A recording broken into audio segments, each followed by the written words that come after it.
kind of a strange text to look at for when we're talking about leading like Jesus, but I don't think it's as weird and off as you might think.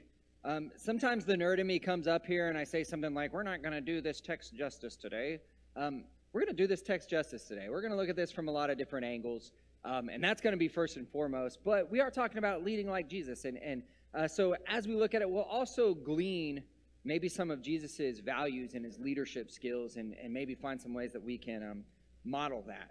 But looking at this story, Jesus is going to an unnamed village, and he basically crashes on the couch of these two sisters, Mary and Martha. And Mary sits at Jesus' feet and just starts listening to Jesus, learning from him, being taught by him. But Martha is annoyed. Hello? We have a guest, Mary. There is stuff to be done. We got to clean the bathroom. We got to get the extra bed ready. We need to make food. We got to do the dishes. You have to be a good and hospitable host, Mary. You're not doing that. You're sitting here and making me do all the work by myself. You guys have all hosted before. You know how this goes. Whenever you have someone coming in, you got to make the house look good. But I mean, imagine if Jesus is coming over, right? This is intense. The house has to be spotless. You got to put a Bible out that makes it look like, we study this all the time. Maybe some of you guys got to hide the alcohol. It's Jesus is coming. We got to get everything looking right. But it's such a relatable story.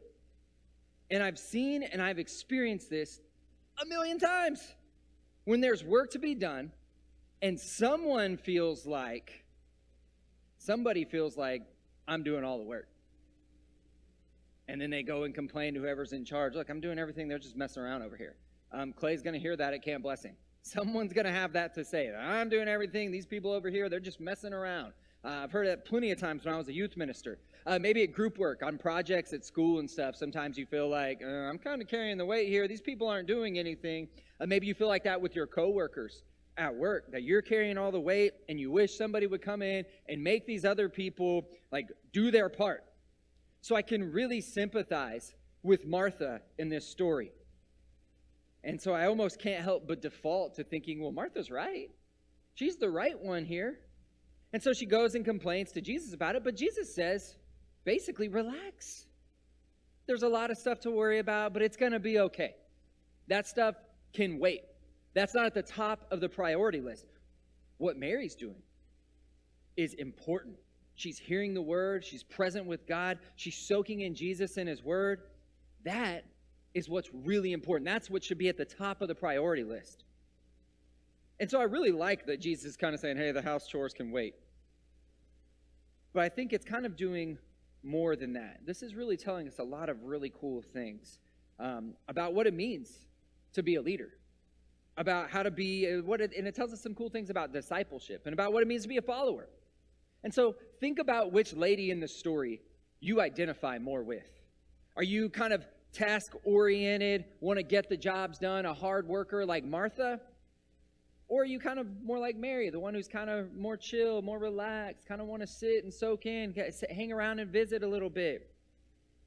Or maybe you were a little bit of both, right? Maybe sometimes you're one and other times you're the other. But I get Martha, the task-oriented, want to check every box, scratch things out. Sometimes I write things on the list just to scratch it off because it feels good to kind of get things done. I understand her. And so to people like that, maybe a lot of us need to hear Jesus say, hey, relax. It's okay. Take it all in. Take a break for a minute. And maybe he's also saying, hey, there's some space to learn and to study and to grow.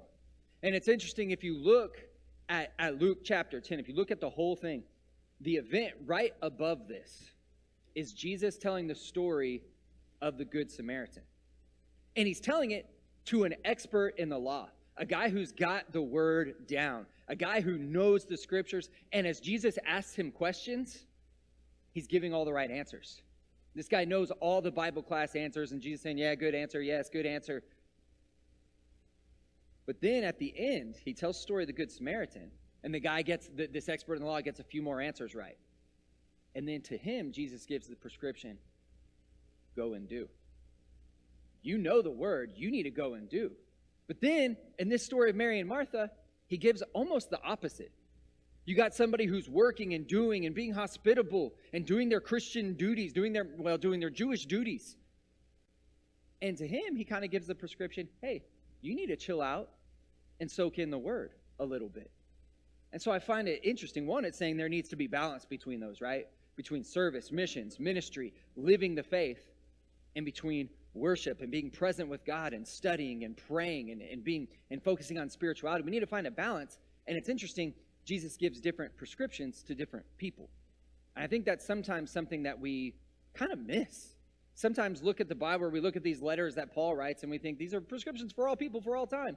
Sometimes it might just be for that church in that context.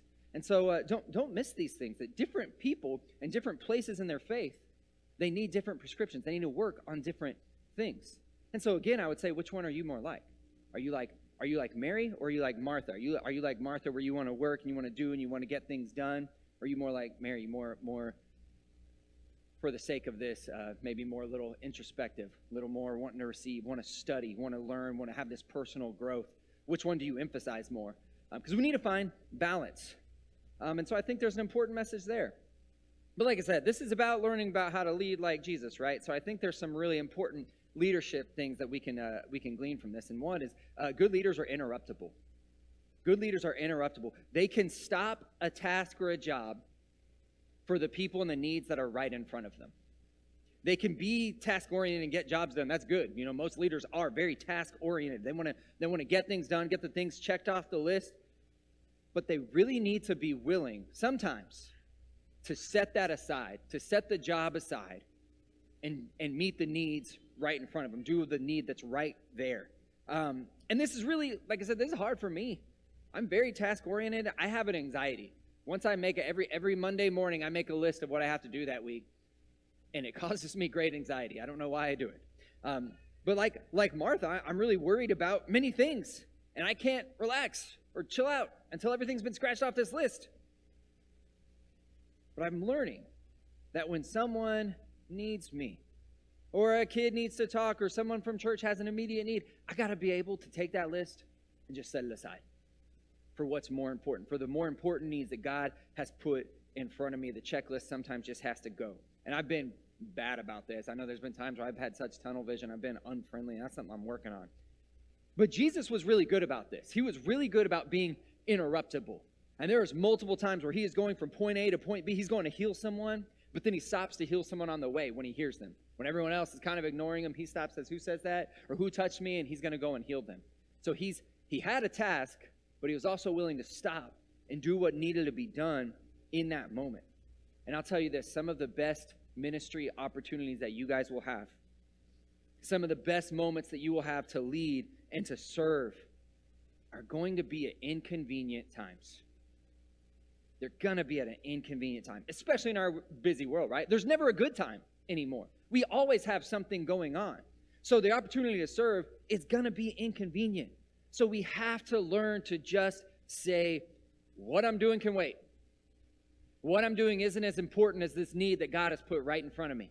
I can be late. I can set this aside. I see what God's putting before me right now, and I'm going to inconvenience myself a little. I'm going to interrupt what I'm doing in order to serve and be present to God and to the people he's put in front of me in this moment.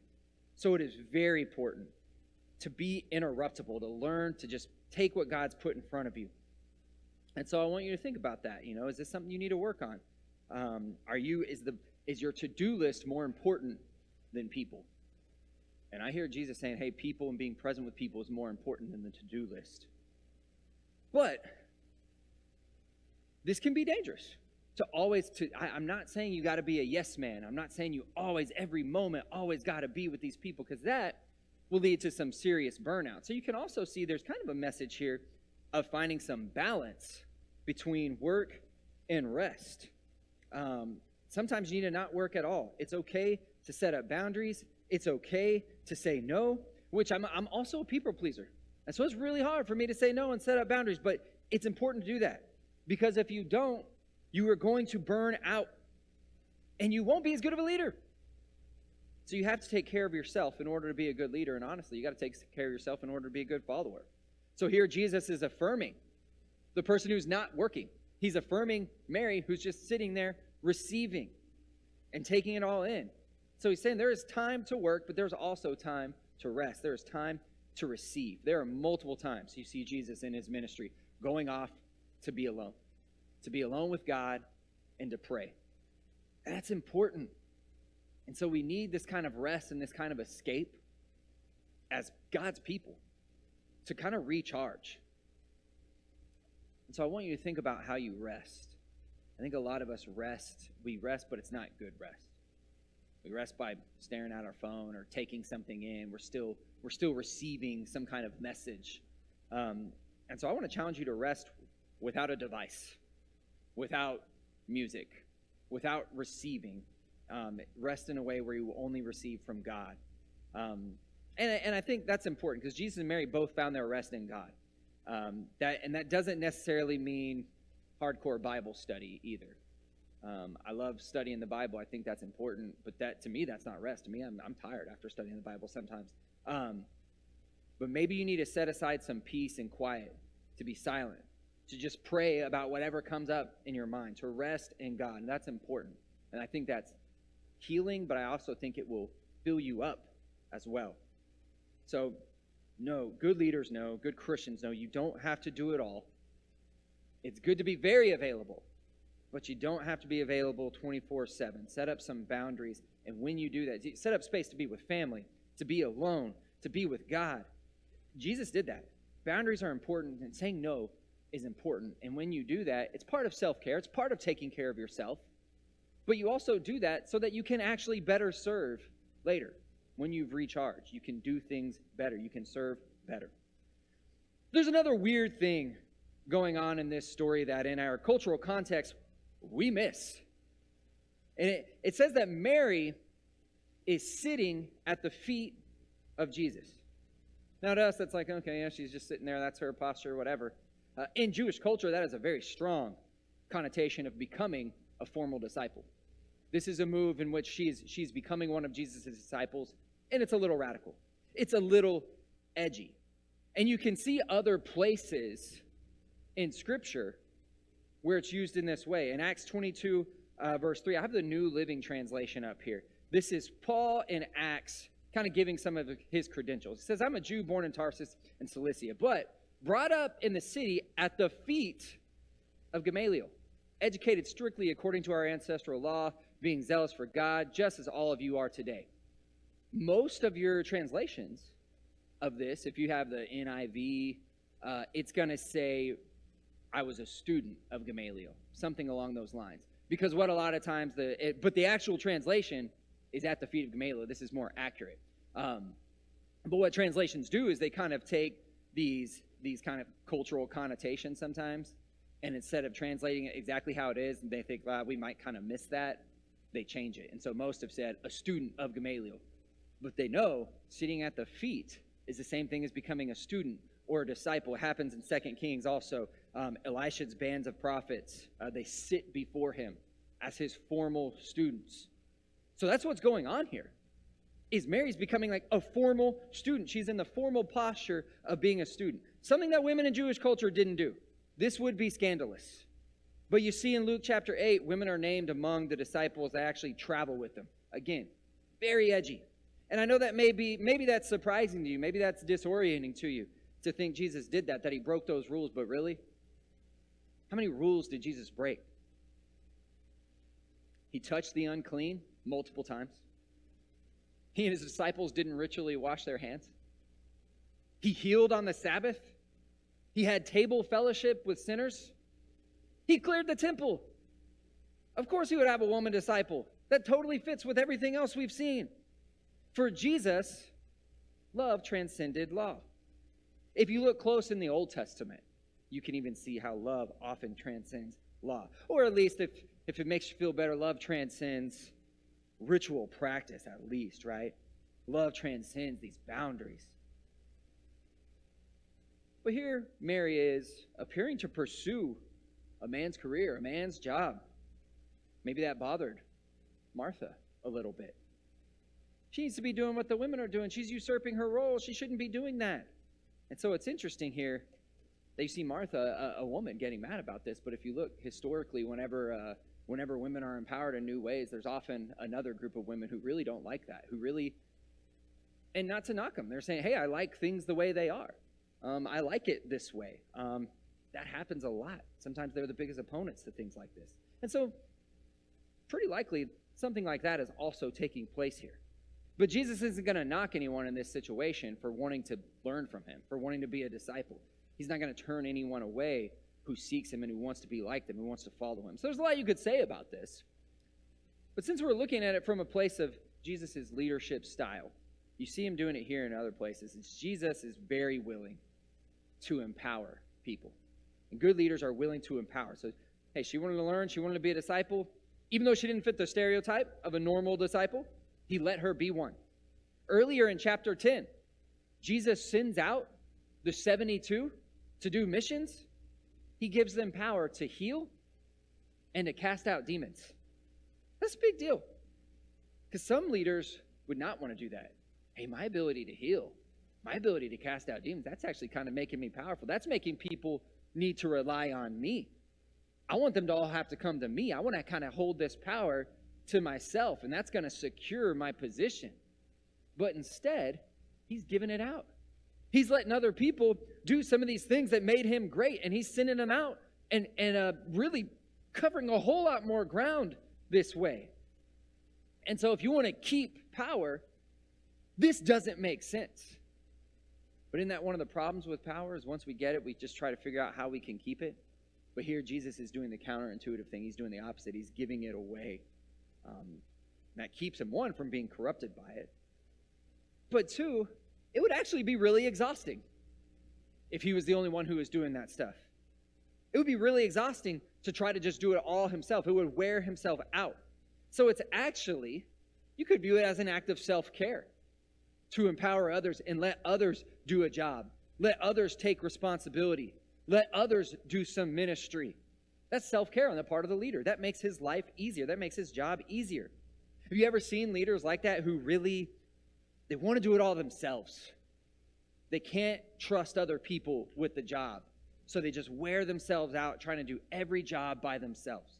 Or maybe you've been there.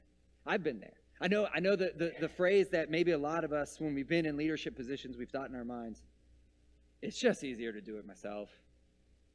It's just easier to do it myself. Maybe you've thought that. Or maybe you've thought, if I let this person do it, they're not going to do it how I want them to.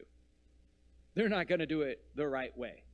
And so it's just easier to do it myself. I can't trust them to do that. But a good leader is willing to say, you know what?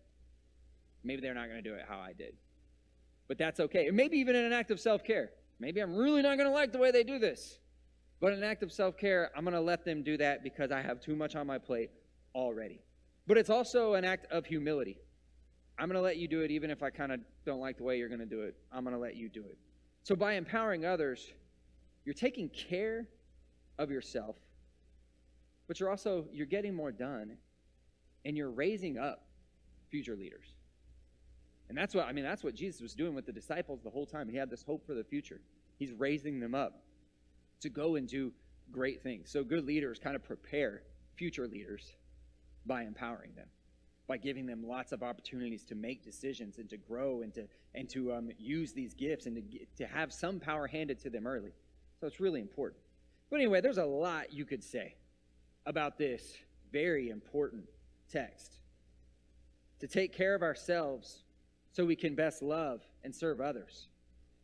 To do that, we're going to need to find balance in service, in ministry, in doing, but also in time with God and spiritual growth and seeking Him, maybe individually by ourselves. We need to balance work and rest, finding times to be busy and be on it, and then other times to go and be alone and recharge and take a break and say no and set up boundaries. And then we need to be willing to empower others and to outsource some of the things that we are doing. But just looking at the text, just most simply put, Jesus does put a very high priority on sitting and soaking Him and His teachings in. So we do need it. I mean, if you hear nothing else, I think that's a good thing to hear from the text this morning. It says Mary has chosen what's most important. If you want to choose Jesus this morning, if you want to give your life to Him, if you have If you need any prayers or any encouragement, we invite you to come now as together we stand and sing.